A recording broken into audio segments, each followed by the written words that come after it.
আসসালামু আলাইকুম। Welcome to the literature craft.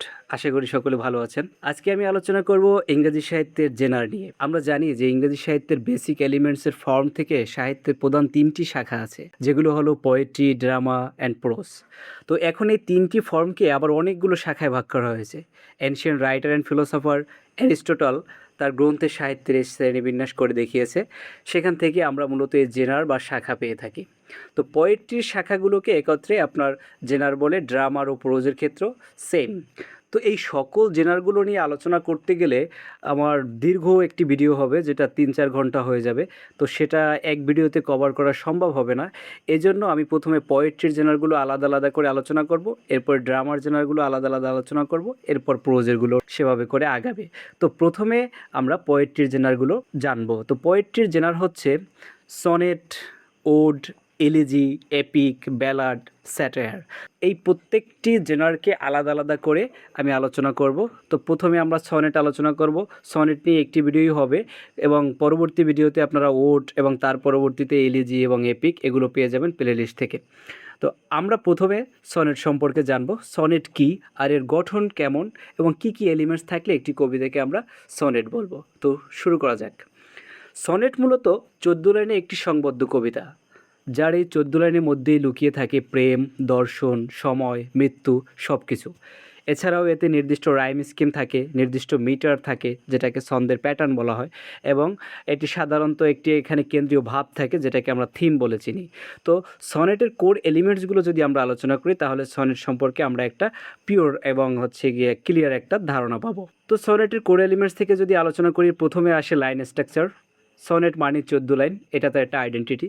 তো আমরা বলতে পারি যে কোনো কবিতায় যদি 14টি লাইন দেখতে পাই, প্রাথমিকভাবে আমরা ধরে নেব এটি একটি সনেট। এবং এই লাইন স্ট্রাকচারের পরে আছে মিটার। সনেটে কোন ধরনের মিটার ব্যবহার করা হয়ে থাকে? সবচেয়ে গুরুত্বপূর্ণ জিনিস হচ্ছে এই সনেট লেখার ক্ষেত্রে আপনার মিটারটা। সনেট সাধারণত আয়াম্বিক পেন্টামিটারে লেখা হয়ে থাকে। আয়াম্বিক পেন্টামিটারটা কি? আয়াম্ব হচ্ছে একটা unstress plus stress sound syllable. একটা ওয়ার্ড উচ্চারণ করতে আমাদের যেখানে সিলেবলটা ভাগ করা হয়, সেখানে আনস্ট্রেস প্লাস স্ট্রেস সাউন্ড এই দুটো মিলে আপনার একটা আয়াম্ব গঠিত হয়। এবং সনেট কবিতায় সাধারণত আপনার এই আয়াম্বিক পেন্টামিটার ব্যবহার করা হয়, কারণ এখানে এই যে প্রতিটি লাইন থেকে 5 জোড়া আপনার বা 10 syllable unstress plus stress sound নির্ণয় করা হয়ে থাকে, এবং এই জন্য এটাকে আয়াম্বিক পেন্টামিটার বলা হয়, কারণ 5টা থাকে এই জন্য। উদাহরণ হিসেবে যদি আমরা উইলিয়াম শেক্সপিয়ারের সনেট 18 টেনে আনি, তো সেখানে shall I compare thee to a summer's day, যেমন হচ্ছে শ্যালাই। এই শ্যালাই এইটা একটা হচ্ছে আপনার প্রথম সিলেবল, এবং এবার হচ্ছে কম্পেয়ার, এটা একটা দ্বিতীয়, এবার হচ্ছে দি টু, এটা তৃতীয়, এবং এ সাম এখানে একটা, এবং মার্স ডে এটা একটা। তো এইভাবে 5টা ভাগে ভাগ করার পরেই আপনার একটা সনেটের লাইন তৈরি হয়, এবং এটাকেই বলে আয়াম্বিক পেন্টামিটার। তো আশা করি বুঝতে পারছেন আয়াম্বিক পেন্টামিটারটা কী। তো এরপরে আমাদের এই কোর এলিমেন্টস থেকে আমরা রাইম স্কিম পাবো। তো আপনার সনেটের সবচেয়ে স্ট্রিক্ট যে নিয়মগুলো, সেগুলোর ভিতরে একটা হচ্ছে রাইম স্কিম। সনেটের শেক্সপিয়ারিয়ান যে সনেটগুলো, সে শেক্সপিয়ারিয়ান সনেটে সাধারণত রাইম স্কিমটা থাকে A B A B, C D C D, E F E F, G G. এবং আপনার হচ্ছে গিয়া যে পেট্রার্কান যে সনেট আছে, সাধারণত থাকে A B B A, A B B A and C D C D অথবা সিডিসি এবং ডিসিডি। এই যে পেট্রার্কান সনেটটা এবং শেক্সপিয়ারিয়ান সনেটটা একটু ভিন্নতা আছে, কারণ পেট্রার্কান সনেট আপনার হয় 2 ভাগে, অক্টিভ এবং সেস্টেট।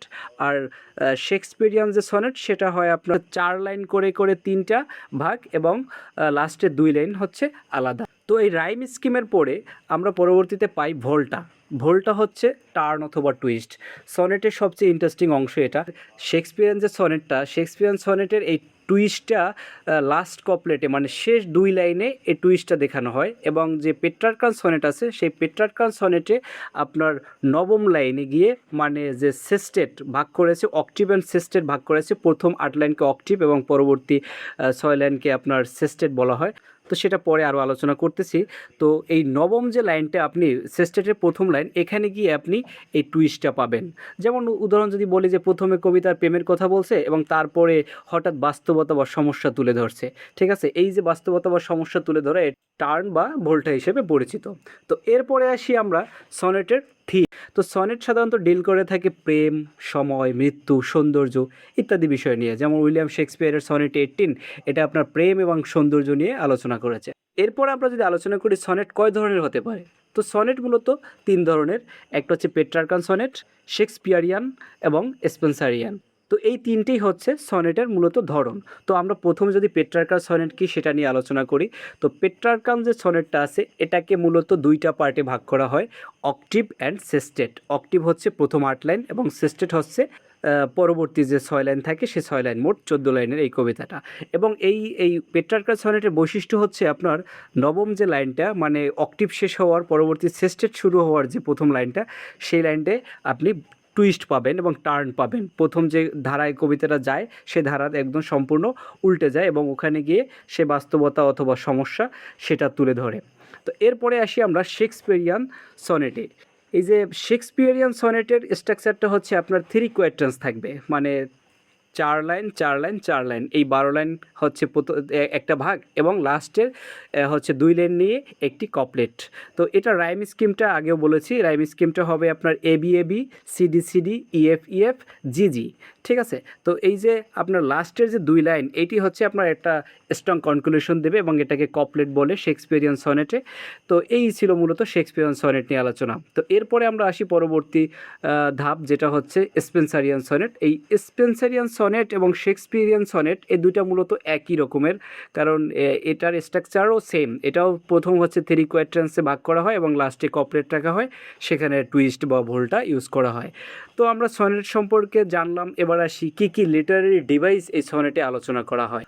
তো প্রতিটা কবিতাই আপনার হচ্ছে গিয়ে লিটারারি ডিভাইস আলোচনা করা হয়ে থাকে, কিন্তু সনেটে একটু বেশি গুরুত্ব দিয়ে আলোচনা করা হয়। এর কারণ হচ্ছে গিয়া সনেটটা অল্প লাইনের কবিতা, তো কিন্তু এটার ভাব থাকে আপনার অনেক গম্ভীর এবং হচ্ছে গিয়া খুবই মর্যাদাপূর্ণ। এই জন্য সনেটে আপনার প্রচুর মেটাফোর ব্যবহার করা হয়ে থাকে এবং এখানে সিমিলি ব্যবহার করে এবং পার্সনিফিকেশনও ব্যবহার করা হয় এবং বিভিন্ন ইমেজারি ব্যবহার করা হয়ে থাকে। তো এই লিটারারি ডিভাইসগুলো আরও বিশদ আলোচনা করা হবে এবং তখন আশা করি বুঝতে পারবেন মেটাফোর কী, সিমিলি কী, বা পার্সনিফিকেশন কী, বা ইমাজিরি কী। সেগুলো এখন আর বিস্তারিত বলবো না, ভিডিও বেশি বড় হয়ে যাবে এজন্য। তো সনেট সম্পর্কে এইটুকুই ছিল।